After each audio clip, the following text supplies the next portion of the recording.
Hi everyone and welcome back to the channel. Today's review is at the Welcombe Spa and Golf Hotel. This sits about 5 minutes outside of Stratford Upon Avon. Off the yellow tees today, this will be a par 70, so stick around towards the end of the review and we'll get into the round as well. Onto the general feel and facilities. I've given this a score of 4 out of 5. This has everything that you want, so an outdoor sort of driving range, you've got a good chipping area, a good putting area, and you've got all of the amenities that you would want. Clubhouse is a little bit separate from the main hotel, but a nice place to have yourself a drink after the round. And onto the course difficulty, I've given this a score of 3. I do think this is quite a good challenge actually. The thing that made this probably a little bit more difficult on the day was the conditions. So we were playing in sort of 40-mile-an-hour winds. The course was super wet and that just made that difficulty all the more harder. I do think if you get the right conditions, this course will be fairly straightforward, but it will require you to play a lot of different shots, and that is something that I do like about this course. For the course condition, I have given this a score of 2 out of 5. As I mentioned earlier, this was played roughly in about April time, so the courses were still super wet. The grass was really long, and even the fairways were quite boggy in quite a lot of places. So this did have an impact on the overall experience. There was quite a few times where we lost a couple of balls in the fairway which we shouldn't have lost. The greens were quite soft and slow, but I do think this course does have quite a lot of potential, especially if we were to play in this in the summer. I think if this was about now, this course would be really good and in really good condition. For the course layout, I've given this a score of 4 out of possible 5. Whilst there's no real standout or feature hole, as I mentioned earlier, it does feel like every hole is different and you will be required to play lots of different shots around this course. Lots of different elevation changes, some blind shots, some shots over some really nice looking holes. So again, can't really fault the layout here. A really good example of a good parkland course. Finally, on to the value. I gave this a score of 4 out of 5. We paid £35 for the round at roughly about 11:40 on a Saturday morning. Couldn't fault the price here. Okay, I think this is a really good value course. I wouldn't mind paying a little bit more if the conditions were a lot better. Just a bit of a shame that the conditions were letting this down, but overall really good value, so I would recommend playing here if you do get the opportunity. So this gives an overall score of 17 out of a possible 25. Just a bit of a shame on the conditions really. It was the only thing really letting this course down, but do go and play if you are in the Stratford region. If you have got this far, please subscribe to the channel. Please tell me any courses that you would like me to review. I'll be more than happy to get around there eventually. But stick around, we'll get into each of the 18 holes now and just a bit of a description about a bit of a strategy around each of the holes. Thanks guys. Hole 1, and a good length par 5 to open up your round. Off the tee, you're going to want to hug the trees down the left hand side, as there's a slight dogleg just down towards the left. The ideal shot for most golfers is probably going to want to be about 200 yards. If you've got 230 yards in your locker, you can get past the fairway bunkers. If you can get past them, then this green is gettable in 2, but if you are going to have to lay it up, I would recommend laying up to about 100 or about 80 yards to the green. The miss here is actually to the left hand side of the green. There's 2 bunkers protecting the front of the green, so I would play the yardage to at least the middle of the green just to avoid any trouble. The green, pretty much from most angles, is flat all the way around, so you won't find too much movement across any of the putts.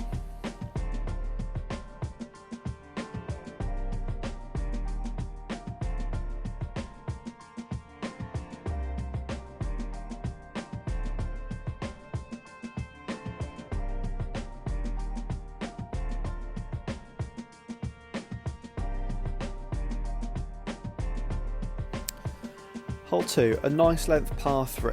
It does play slightly uphill from the tee box, so I would recommend playing the yardage to the back of the green. This will take into account the elevation change, and it's going to be about half a club difference from the tee box. There is one big bunker down the right hand side, so to avoid this I would aim down the left hand side, and if you can, try and work it into the middle of the green from there. The green itself has runoff areas pretty much the entire way around this green. You will need to be fairly accurate with your yardage control, as this green isn't particularly deep but it is quite wide and does have runoff areas the entire way around this green, so it will leave us fairly tricky up and down if you do miss the green.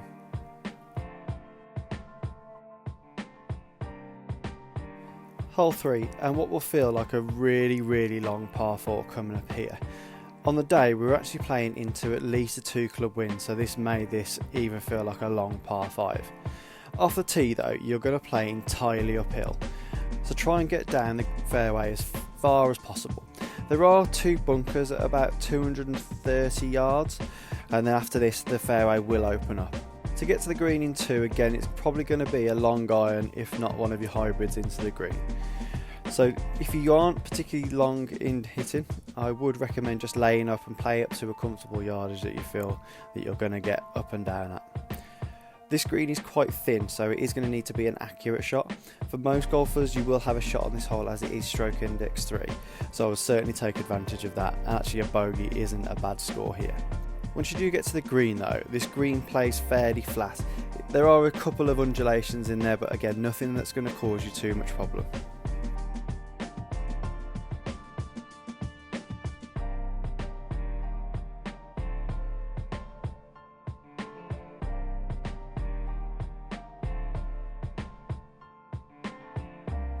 Hole 4, and a really great risk and reward hole here. You do have the option to lay up short of a ditch, which is probably going to be no more than about 180 yards off the tee. If you're good with driver, absolutely go for it, because the fairway does open out past the ditch, but you are going to need to carry at least 250 to 260 yards. So for most golfers I would recommend just laying up. You want to aim a little bit down the left hand side, as there is a slight dogleg to this hole. The approach into the green though is going to need to be an accurate one, as this green is not particularly big at all. There is plenty of space out to the right hand side, so if you are going to miss anywhere, that is your space to miss. The green itself is like an upturned down saucer and will run off all angles across this green, so do expect some movements, and probably going to find yourself an uphill putt for most angles around this green.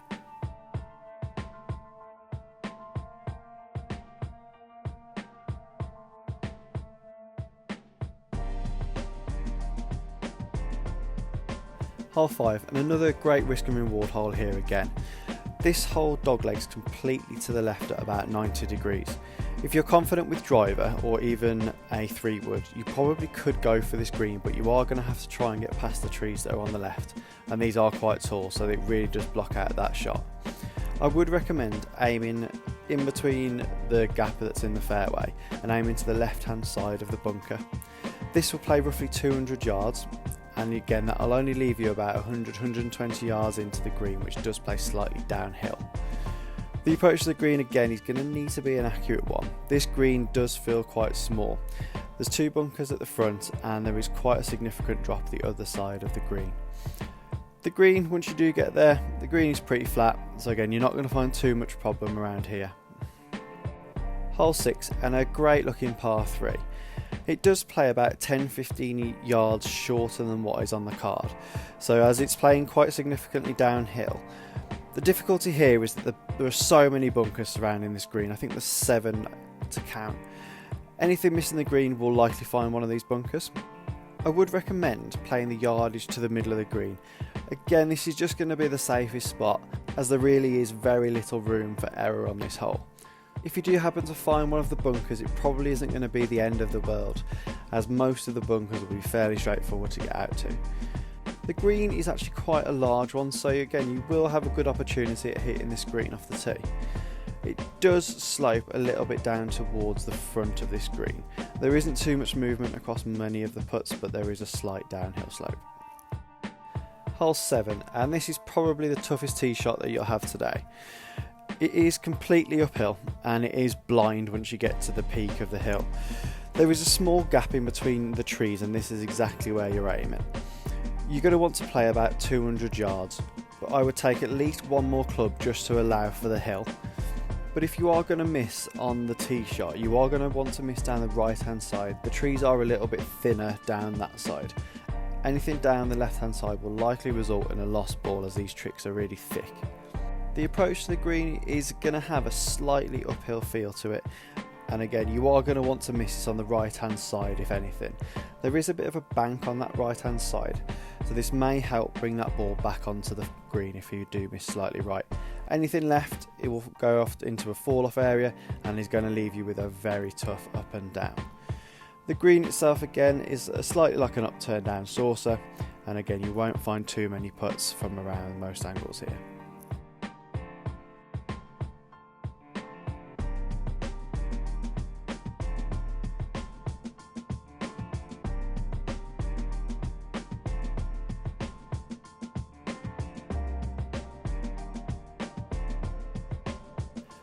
Hole 8 plays back down the hill that you came up on hole 7.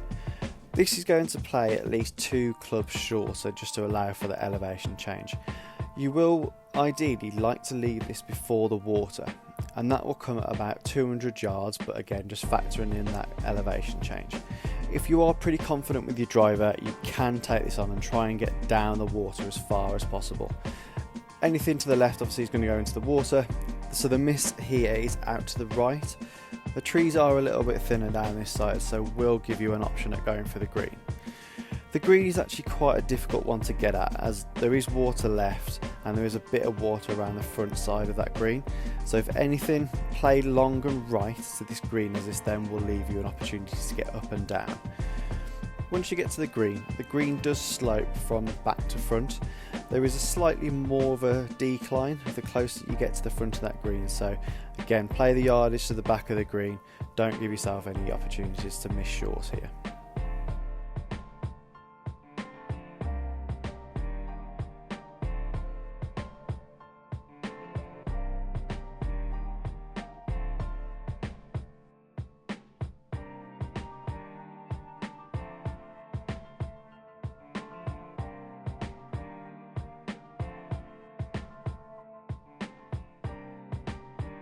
Hole 9 and a tough par 3 here, mainly due to the fact that there's a tree protecting most of the front of this green, so you will need to try and play a draw around this tree to get in at the green. There are 3 bunkers also down the right hand side, and these are just waiting for anything lost out to the right there. The tee shot plays slightly uphill, so I would play at least the yardage to the middle of the green. Once you get to the green though, the green has some runoff areas around most sides of this green, but is pretty flat the entire way around, so not a difficult green once you get there. Hole 10 and a par 4 that doglegs just to the right. The ideal line here is just to keep this to the right of the fairway bunker that you'll see on the left hand side of the fairway. Off the tee though, this should be about 200 to 220 yards. For the longer hitters, you can afford to take the tiger line and try and cut the trees off, but just be mindful that the trees down the right are really tall and are quite dense, so you will need to give it a good hit off the tee.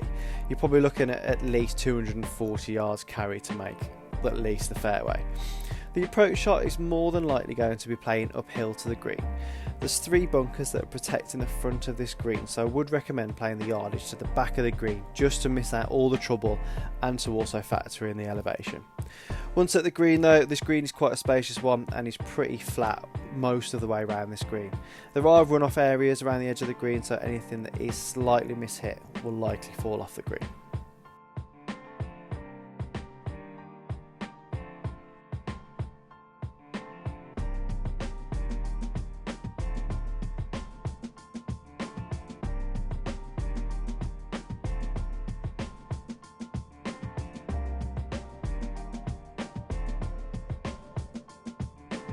Hole 11, and at only 170 yards on the card, doesn't feel like it's that long. However, this does play completely uphill. You are going to need to take at least 1 more club to factor in that elevation change. I would recommend playing the yardage to the back of the green. If you do go a little bit too long, there is a bank protecting the back of this green, so if anything that will help you and will slow that ball down from going too far. The green, you can afford to miss sort of most sides around this green. There is a bit of a gentle slope from back to the front of this green, and it does have a bit of a false front at the front there. There's also one bunker short right as well. So again, a good opportunity to get yourself some points on the board here.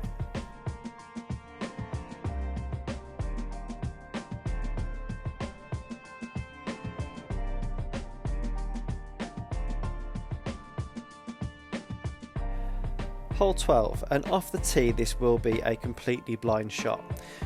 There will be an aiming post at the top of the hill, and anything towards the left hand side is probably going to be the safer option here.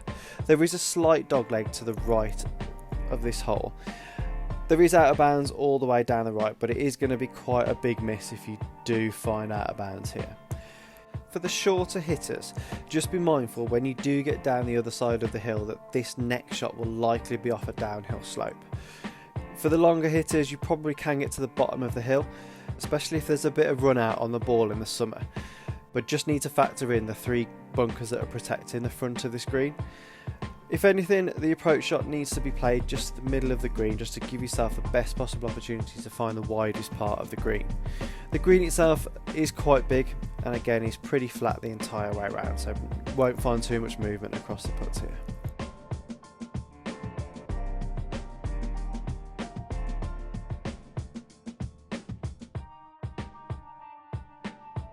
Hole 13, and this is quite a short par 4. For the longer hitters though, you probably have the option to actually go at the green with this one, or just to cut the corner off. For the shorter hitters, again just play to the left hand side, and all you're trying to do is give yourself a favourite yardage into the green. You will likely just want to play about 200 yards for most people. Again, quite a spacious green, no particular trouble around this one. Probably won't find much movement across any of the putts around this green.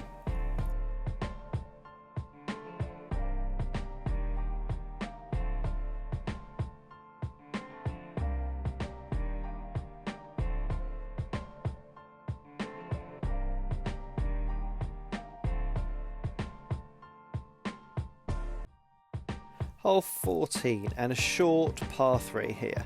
It does play slightly uphill from the tee, so what I would recommend is playing the yardage to at least the middle of the green. The middle of the green should then give you the widest part of the green, and also playing left or right actually on the green isn't actually going to be a bad miss. You will also want to try and avoid the bunkers that are protecting the front of this green. There are 2 of them, one left, one right, but there is a bit of a gap in between them. The green plays like an upturned down saucer, so you will find an uphill putt from most angles around this green. There is fall off areas around pretty much the entirety of this green, so anything that is slightly missed will run off the green, and you will be left with a good opportunity at getting up and down for par.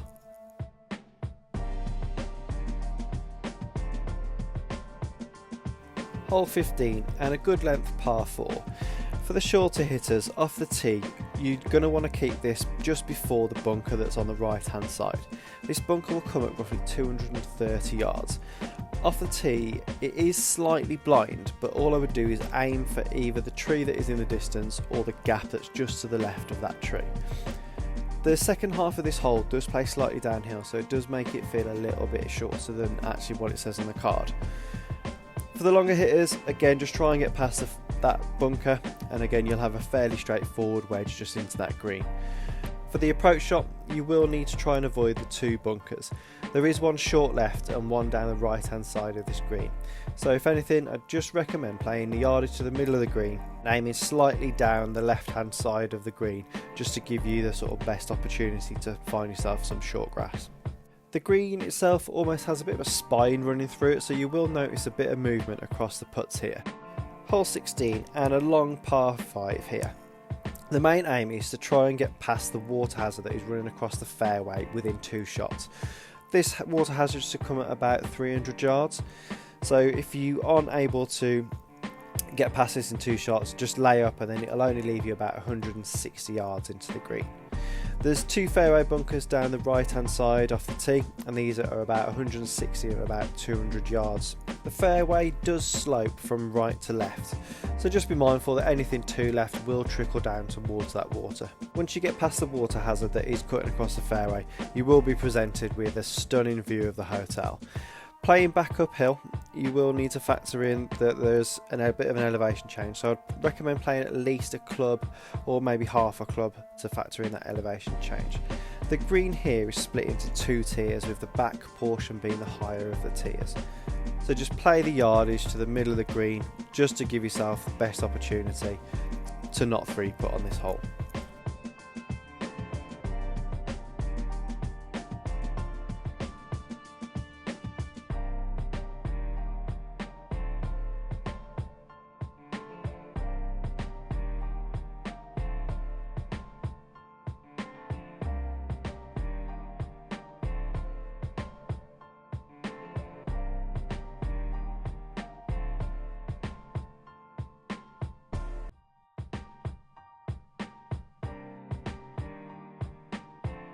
Hole 17, and a bit of a risk reward hole here.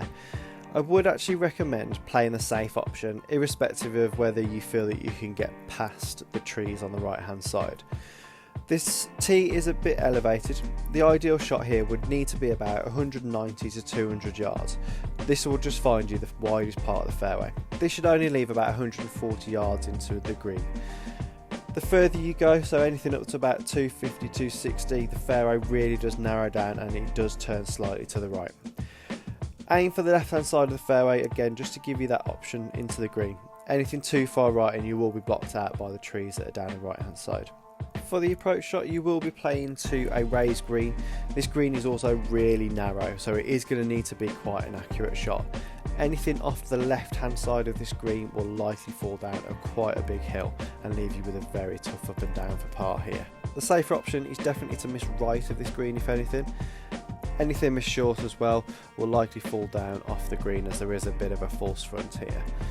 This green also has a bit of a spine running through the middle of it, so do expect some putts to have a bit of movement most of the way around this green. Hole 18, and a par 5 to finish off with. For the shorter hitters, I would just recommend leaving it short of that first bunker, which comes at about 200 yards.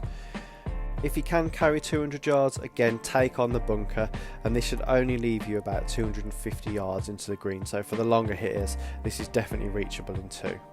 It is out of bounds all the way down the left hand side of this green, so it is just again something to be mindful of. If you are going for the layup option, I would recommend just leaving yourself about 120 yards out from the middle of the green. The green has three bunkers protecting the front of this green, so the best place to miss is actually to the back of the green. The green is pretty flat most of the way around, and it actually is quite spacious, and you do have, like I say, a fair bit of space to the other side of the green if you do miss long.